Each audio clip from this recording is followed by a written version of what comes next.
সন্তান মোবাইল ছাড়ছে না মারধর নয়, এই 5টা কাজ করলে বদলে যাবে আচরণ। আপনি কি লক্ষ্য করেছেন, ডাক দিলে সন্তান সাড়া দেয় না, খেতে বসে চোখ মোবাইলে, রাতে ঘুমানোর আগে স্ক্রিন, রাগ করে মোবাইল কেড়ে নিলেন, বকাঝকা করলেন, মারও দিলেন, কিন্তু 1 সপ্তাহ পর আবার সেই একই অবস্থা। আজ আমি এমন 5টা কাজ বলবো যেগুলো করলে না চিৎকার না মারধর, তবু সন্তান নিজে থেকে মোবাইল ছাড়তে শুরু করবে। ভিডিওটা শেষ পর্যন্ত দেখুন, শেষ কাজটা না জানলে আপনার সব চেষ্টা ব্যর্থ হবে। নাম্বার 1, মোবাইল কেড়ে নেবেন না, আগে সময় বেঁধে নিন। বেশিরভাগ বাবা মা প্রথমে যেটা করেন, হঠাৎ রেগে গিয়ে মোবাইল কেড়ে নেন। ফল কি হয় জানেন? সন্তান মনে মনে ভাবে মোবাইল মানেই যুদ্ধ। এই বদলে করুন এই কাজটা, প্রতিদিন ঠিক করে দিন মোবাইল ব্যবহারের সময়। যেমন, তুমি 1 ঘন্টা মোবাইল দেখবে, তারপর নিজে থেকে রেখে দেবে। এখানে জোর নয়, নিয়ম আছে। নিয়ম থাকলে সন্তান ধীরে ধীরে শিখে যায় মোবাইল তার মালিক না, সে মোবাইলের মালিক। মনে রাখবেন, কেড়ে নিলে জেদ বাড়ে, সময় বেঁধে দিলে নিয়ন্ত্রণ আসে। নাম্বার 2, মোবাইলের জায়গায় আকর্ষণ দিন, নিষেধ নয়। আপনি কি খেয়াল করেছেন, মোবাইল ছাড়তে বললে সন্তান রেগে যায়, কিন্তু খেলতে বললে বা কোথাও ঘুরতে বললে সে নিজে মোবাইল রেখে দেয়? এর কারণ খুব সোজা, মোবাইল তার কাছে আনন্দ, নিষেধ তার কাছে শাস্তি। আপনি যদি শুধু বলেন মোবাইল দেখিস না, এইটা খারাপ, এইটা বন্ধ কর, তাহলে সন্তান মনে করবে মোবাইলে তার একমাত্র সুখ।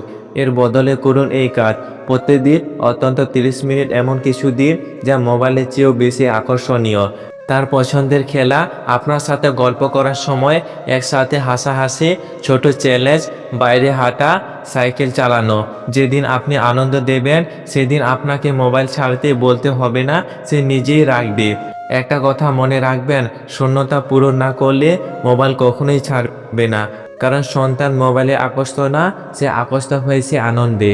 নাম্বার 3, আপনি নিজে মোবাইল নামান, সন্তান আপনাকে নকল করে। একটু কড়া সত্য বলি, আপনার সন্তান কথা শোনে না, কিন্তু আপনার কাজ 100% নকল করে। আপনি যদি বলেন মোবাইল দেখিস না, কিন্তু নিজে সারাদিন ফোন হাতে থাকেন, তাহলে সন্তান মাথায় একটাই মেসেজ যায়, এটা বড়দের জন্য ঠিক, আমার জন্য না। এখান থেকে যে জন্ম নেয়।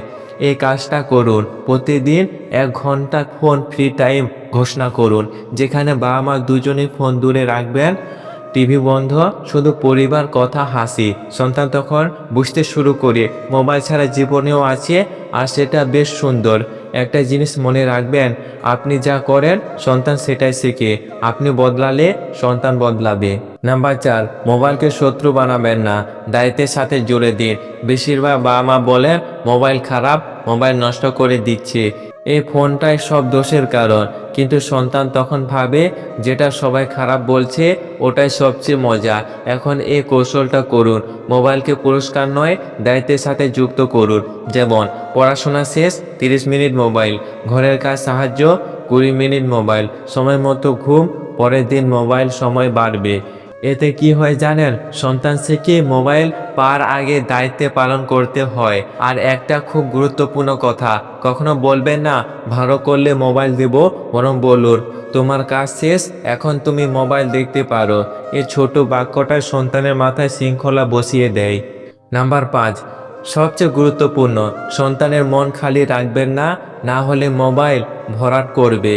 এ কথাটা একটু গভীর, কিন্তু একবার বুঝলে আপনার দৃষ্টিভঙ্গি বদলে যাবে।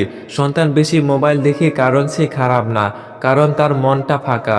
ফাঁকা মনে মোবাইল ঢুকে পড়ে খুব সহজে। আপনি হয়তো খাবার দিচ্ছেন, পড়াশোনা করাচ্ছেন, কিন্তু প্রশ্নটা হলো আপনি কি প্রতিদিন তার মনের খোঁজ নিচ্ছেন? এই কাজটা করুন, প্রতিদিন রাতে বা দিনে একবার শুধু 10 মিনিট সময় নিয়ে জিজ্ঞেস করুন, আজ স্কুলে কি ভালো লাগলো, আজ কি খারাপ লেগেছে, কার ওপর রাগ হয়েছিল, কেন? এই সময়টাতে কোনো উপদেশ দেবেন না, কোনো বিচার করবেন না, শুধু শুনবেন। যেদিন সন্তান বুঝবে আমার কথা শোনার কেউ আছে, সেদিন মোবাইল তার কাছে আর আশ্রয় থাকবে না। মনে রাখবেন, মোবাইল সমস্যা না, সমস্যাটা মনোযোগের অভাব। আপনি মন দিলে মোবাইল আপনার থেকে কমে যাবে। এই 5টা কাজ একসাথে করলে না মারধর না চিৎকার, তবু সন্তান ধীরে ধীরে মোবাইল ছাড়বে। মনে রাখবেন, আজ আপনি সন্তানের হাত থেকে মোবাইল কেড়ে নিতে পারেন, কিন্তু তার মন কেড়ে নিতে পারেন না। মন না পেলে সে আবার অন্য কারো স্ক্রিনে অন্য কোনো জগতে আশ্রয় খুঁজবে। সন্তানকে শাসন করে বড় করা যায়, কিন্তু মানুষ বানানো যায় না। মানুষ বানাতে লাগে সময়, ধৈর্য আর ভালোবাসা। আর যদি আপনি রাগ করে মোবাইল বন্ধ করেন, সে চুপ করবে, কিন্তু ভিতরে ভিতরে সে দূরে যাবে। আর আপনি যদি আজ বুঝে শান্তভাবে তার পাশে দাঁড়ান, সে নিজে একদিন বলবে আমার মোবাইল দরকার নেই, আপনি যথেষ্ট। ভবিষ্যতে যখন সে বড় হবে, সে মনে রাখবে না আপনি কতবার মোবাইল কেড়ে নিয়েছিলেন, সে মনে রাখবে আপনি কতবার তার কথা মন দিয়ে শুনেছিলেন। আজ থেকে শুরু করুন, একটু কম রাগ, একটু বেশি সময় আর একটু বেশি আপন ভাব। তাহলে দেখবেন মোবাইল নয়, আপনি সন্তানের সবচেয়ে প্রিয় জিনিস হয়ে উঠবেন। ভিডিওটি ভালো লাগলে অবশ্যই একটি লাইক করবেন, কারণ আপনাদের একটা লাইক আমাদেরকে পরবর্তী ভিডিও বানানোর জন্য উৎসাহ করে। আর হ্যাঁ, অবশ্যই অবশ্যই অবশ্যই আপনার মতামতটা লিখে যাবেন। ভালো থাকবেন, সুস্থ থাকবেন, আবার দেখা হবে পরবর্তী ভিডিওতে। ধন্যবাদ।